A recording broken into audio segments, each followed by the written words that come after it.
बालक और बालिकाओं में भेदभाव नहीं होना चाहिए। समाज को, संपूर्ण समाज को एकजुट होकर के उन विकृतियों के खिलाफ आवाज उठानी चाहिए जिन विकृतियों के कारण हमारा समाज और हमारा देश कभी किसी कालखंड में कमजोर हुआ था, बिखरा हुआ समाज था। तो सोमनाथ का मंदिर भी टूटता है और अयोध्या में राम मंदिर भी अपवित्र होता है। लेकिन जब एकजुट समाज होता है तो अयोध्या में राम मंदिर के निर्माण का मार्ग भी प्रशस्त होता है। ये एकता का प्रभाव है और उस एकता को अपने साथ जोड़ करके सामाजिक कुरीतियों को, विकृतियों को दूर करना, लेकिन सामाजिक एकता का मार्ग प्रशस्त करके प्रत्येक नागरिक को, प्रत्येक व्यक्ति को अपने साथ जोड़ करके आगे बढ़ने की प्रेरणा, यही महाराणा प्रताप की प्रेरणा है, यही महाराणा प्रताप का त्याग है, यही उनका बलिदान है। देश और धर्म के लिए उनके किए गए योगदान का यही प्रभाव है। और आज यही कारण है कि महाराणा प्रताप का त्याग और बलिदान देश के लिए और धर्म के लिए जो सर्वोच्च बलिदान है, इसके प्रति कृतज्ञता ज्ञापित करने के लिए हर भारतवासी हल्दी घाटी पहुंचता है, मेवाड़ की धरती को नमन करता है। याद रखना, हल्दी घाटी के वीर रस से भरी हुई कविता भी कोई लिखता है, कोई श्याम नारायण पांडे लिखता है। उस ओजस्वी कवि को नमन करने का अवसर होना चाहिए जिन्होंने भारत की वर्तमान पीढ़ी को महाराणा प्रताप के त्याग और बलिदान के साथ जोड़ने का कार्य किया अपनी पंक्तियों के माध्यम से। उन लोगों के बारे में सोचिए जो जनजातीय क्षेत्रों में रहते हैं। अभी मुझे पिछले दिनों थारू जनजाति के बीच में बलरामपुर में जाने का एक कार्यक्रम में अवसर मिला था। वहां पे थारू जनजाति के लोगों ने महाराणा प्रताप की ऐसे ही भव्य प्रतिमा लगाई हुई है। यानी आप लोगों को आज अवसर मिला, लेकिन थारू जनजाति के लोग बहुत पहले लगा चुके हैं। मैंने उनसे पूछा, मैंने कभी महाराणा प्रताप की मूर्ति यहां कैसे लग गई? उन्होंने कहा, साहब हम भी महाराणा प्रताप के ही वंशज हैं और महाराणा प्रताप की प्रेरणा से हमने भी हल्दी घाटी के युद्ध में हमारे पूर्वजों ने भी भाग लिया था। कौन जोड़ेगा उनको? कौन जोड़ेगा उन लोगों को? आज उनके सामने विपन्नता है, कौन उन लोगों को अपने साथ जोड़ेगा? अगर हम सही मायने में महाराणा प्रताप को एक नायक के रूप में मानते हैं तो हमारा दायित्व बनता है कि हम भी जनजातीय समुदाय के साथ खड़े हों, उनकी पीड़ा के साथ, उनके उत्थान की लड़ाई में हम भी मिलकर के योगदान दे सकें। ये हमारा दायित्व होना चाहिए। हम भी उनके लिए कुछ कार्य कर गुजर सकें, हमें करना चाहिए। आप दूर मत जाइए, यहीं गोरखपुर में जाइए ना, पादरी बाजार के पास, पादरी बाजार के पास वहां पर एक बधिक टोला है। बधिक टोला आज से 25 साल 30 साल पहले की स्थिति थी। मैं जब 1998 में पहला चुनाव लड़ा तो मैं वहां नहीं गया। मैंने जब बूथ देखा तो बूथ में मुझे वहां से सारे वोट मिले थे। मैं इसलिए नहीं गया था क्योंकि उस समय मेरी भ्रांतियां थी कि हो सकता है वहां पे मान्यता थी कि पुरुष काम नहीं करते, केवल महिलाएं कार्य करती हैं, और वहां पे शराब बहुत ज्यादा लोग पीते थे। 1999 का चुनाव में लड़ा था तब भी नहीं गया। 2004 के चुनाव के समय वहां के कुछ कार्यकर्ताओं ने मेरा कार्यक्रम वहां पे लगा दिया। अचानक मैं गया तो मैंने देखा वो बेचारे बहुत प्रफुल्लित थे। मैंने उनसे कहा, मैंने कभी मैं तो पहली बार आया हूं लेकिन आप लोग वोट मुझे हमेशा देते थे, क्या मामला है? उन्होंने कहा, देखिए हम भी आपके पास नहीं आते हैं क्योंकि हमें आने में संकोच होता है, लेकिन हम इसलिए वोट देते थे क्योंकि हमने महाराणा प्रताप के साथ हमारे पूर्वजों ने लड़ाई लड़ी थी, देश के लिए लड़ाई लड़ी थी। और हम भाजपा को वोट इसलिए देते हैं क्योंकि आज भारतीय जनता पार्टी उस लड़ाई को लोकतांत्रिक तरीके से लड़ रही है। आप देखिए सोच उनकी, उनमें से बहुत सारे लोग नशे में थे, लेकिन उन लोगों ने सुधार किया। आज आप जाइए बधिक टोला में विकास दिखता है, लोगों ने सुधार किया, लोग अब काम करना शुरू किए। लेकिन क्या महाराणा प्रताप के साथ अपनी स्मृतियों को जोड़े हुए उन लोगों को जोड़ने का दायित्व क्या हमारा नहीं बनता था? कौन जोड़ेगा? थारू जनजाति को कौन जोड़ेगा?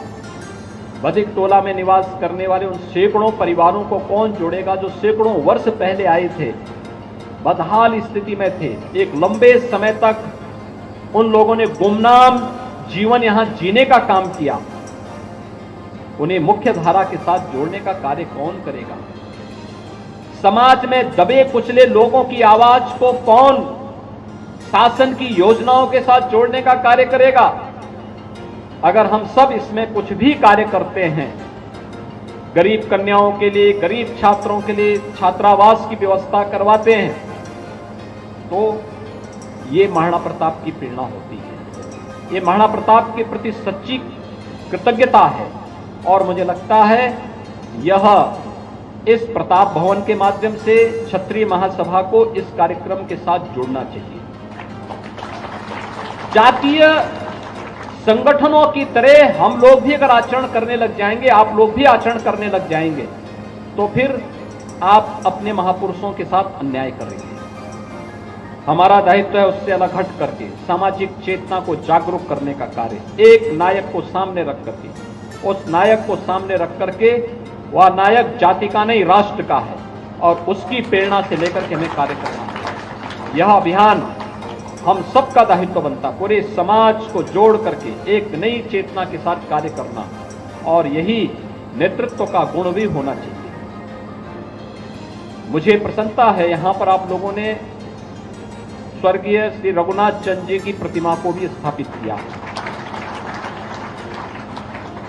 स्वर्गीय रघुनाथ चंद जी कई बार वहां गए थे, मेवाड़ की यात्रा उन्होंने की थी, हल्दी घाटी में भी गए थे, और इसमें उन्होंने लेखनी का काम भी किया था। हमारा प्रयास होना चाहिए ये सभी अभियान निरंतर आगे बढ़ते रहने चाहिए, सामाजिक चेतना निरंतर आगे बढ़ती रहनी चाहिए। अलग हट करके कुछ नयापन हम लोग करें, और जातीय संगठन के आधार पर नहीं बल्कि सामाजिक संगठन के रूप में समाज के हर तबके को जोड़ करके अगर हम कार्य करेंगे तो ये सम्मान आपका बढ़ेगा। आप सभी के प्रति लोगों के मन में एक गौरव की अनुभूति होगी, और लोग आपके प्रति सम्मान का भाव भी रखेंगे। और मुझे लगता है ये आज की सबसे बड़ी आवश्यकता है। मुझे बहुत प्रसन्नता है कि महाराणा प्रताप की इस भव्य और दिव्य प्रतिमा को, यानी पूरी प्रतिमा ही मैंने देखा यहाँ पे कि ये केवल एक सामान्य पत्थर नहीं, ये तो अपने आप में ग्रेनाइट की एक भव्य प्रतिमा है। ब्लैक ग्रेनाइट की प्रतिमा तो है ही, लेकिन ये अपने आप में ये प्रतिमा बहुत कुछ कह देती है आपके योगदान के बारे में और इन कार्यक्रमों के बारे में। इतना भारी भवन आपके पास यहाँ पे है, अच्छा पुस्तकालय बनाया जाना चाहिए, अच्छे रचनात्मक कार्यक्रमों के साथ जोड़ना चाहिए। अच्छा होगा राष्ट्र नायकों के प्रति, कोई व्यक्ति लेखनी करता है तो उनको स्कॉलरशिप की व्यवस्था, कि भाई कोई अगर महाराणा प्रताप पे शोध करता है, कोई शहीद बंधु सिंह पे शोध करता है, कोई व्यक्ति 1857 के प्रथम स्वातंत्र समर में गोरखपुर या पूर्वी उत्तर प्रदेश के अलग अलग जनपदों में कोई शोध लेखन करता है, 1 साल 2 साल के लिए उनको स्कॉलरशिप की व्यवस्था। अगर ये चीजें आप करेंगे, बहुत सारे लोगों को प्रेरणा प्राप्त होगी। लोक गायकों, लोक गायकी में, लोक कला में, लोक परंपराओं में ये सभी चीजें मौजूद हैं। उसको सजोने की आवश्यकता है। बहुत सकता है कुछ लोगों के घर में ताम्रपत्र हो, कुछ लोगों के घर में भोजपत्र हो, और उसमें उनको भी अगर संकलन करने का कार्य हो सकेगा तो मुझे लगता है कि वह आज की सबसे बड़ी आवश्यकता होगी। और एक समय आपके पास एक बहुत अच्छा डॉक्यूमेंट होगा, उस डॉक्यूमेंट के आधार पर आप कह पाएंगे कि देखिए हमने ये रचनात्मक कार्य किए। ये भी भीड़ का हिस्सा बनने की बजाय कुछ नयापन करने की व्यवस्था, एक नया चीज पैदा करने की व्यवस्था, छात्रों को नए, अपनी युवा पीढ़ी को कंपटीशन के लिए तैयारी करना। वो प्रतियोगी परीक्षाओं के लिए हो सकता है, स्पोर्ट्स के लिए हो सकता है, और फिर मुझे लगता है कि आप तो शूटिंग की भी ट्रेनिंग उनको दे सकते हैं। बहुत अच्छा है, जिनकी रुचि है उनको शूटिंग की ट्रेनिंग दीजिए।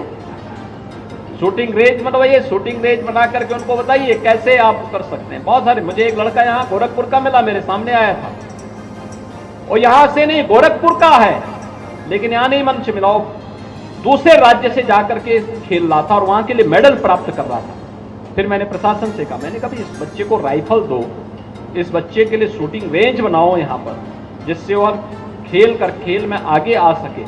और मुझे लगता है हमारा दायित्व बनता है, स्पोर्ट्स में हो, प्रतियोगी परीक्षाओं में हो, या गरीब छात्रों के लिए आगे बढ़ने के लिए जो कार्यक्रम आगे बढ़ सकता है।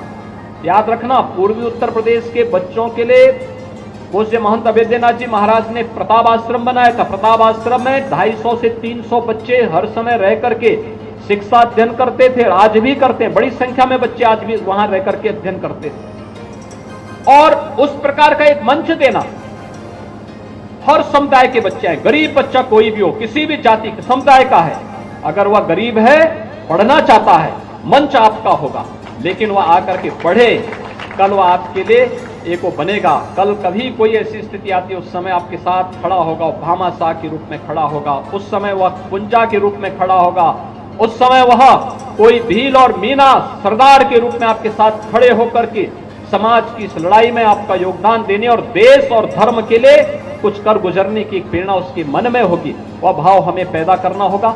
आज के इस अवसर पर मैं एक बार फिर से राष्ट्र नायक महाराणा प्रताप को आपने सावन की इस माह में स्मरण करके उनकी भव्य प्रतिमा लगाई है। राष्ट्र नायक को इस अवसर पर कोटि कोटि नमन करता हूं। आप सबको मैं इस बात के लिए धन्यवाद देता हूं कि आपने यहां पर एक भव्य प्रतिमा लगाई और अन्य अनेक रचनात्मक कार्यक्रमों के साथ आप सब जुड़ेंगे। इसके लिए सरकार की तरफ से भी और गोरक्षपीठ की ओर से भी आपको भरपूर मदद मिलेगी। आप सबके प्रति मेरी शुभकामनाएं। धन्यवाद। जय हिंद। अब मैं अंत में आभार ज्ञापन के लिए कार्य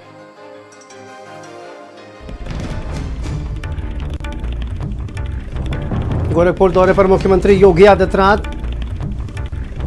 और देखिए, महाराणा प्रताप की प्रतिमा का अनावरण किया गया है मुख्यमंत्री योगी आदित्यनाथ के द्वारा। गोरखपुर के दौरे पर है मुख्यमंत्री योगी आदित्यनाथ। सीएम योगी आदित्यनाथ ने प्रतिमा का अनावरण किया है।